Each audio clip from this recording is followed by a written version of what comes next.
بادرت شركة بحر هنين لتحلية مياه البحر إلى تقديم مساعدة هامة لسكان هذه المدينة الساحلية، متمثلة في سيارة إسعاف مجهزة بالعتاد الطبي بمبلغ مالي قارب النصف مليار سنتيم، وهذا ضمن النشاطات الخيرية والاجتماعية للشركة الجزائرية الإسبانية. Nous sommes très heureux d'être ici dans ces actes de donation de l'ambulance pour la population de Honain.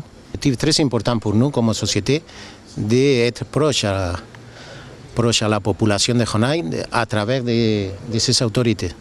أشكر شركة مياه بحر هنين على هذه المبادرة الطيبة التي منحونا من خلالها سيارة إسعاف كانت من باب التعاون بين الشركة وبلدية هنين. وتعمل الشركة التي تم تأسيسها لتسيير هذا المورد المائي الهام على المشاركة في كافة النشاطات الاجتماعية والمناسباتية لسكان المنطقة ضمن منهجية عمل الهدف منها تقاسم الأعباء مع السكان.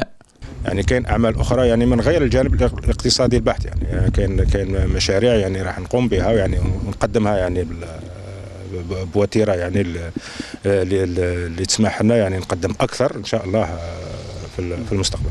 بدخول محطة تحلية مياه البحر لمدينة هنين الساحلية حيز الخدمة، والتي تنتج ما يقارب 7 ملايين متر مكعب سنويا من المياه، يمكن القول أن أزمة الماء لم تعد مطروحة بتلمسان وبولايات الغرب الجزائري المجاورة.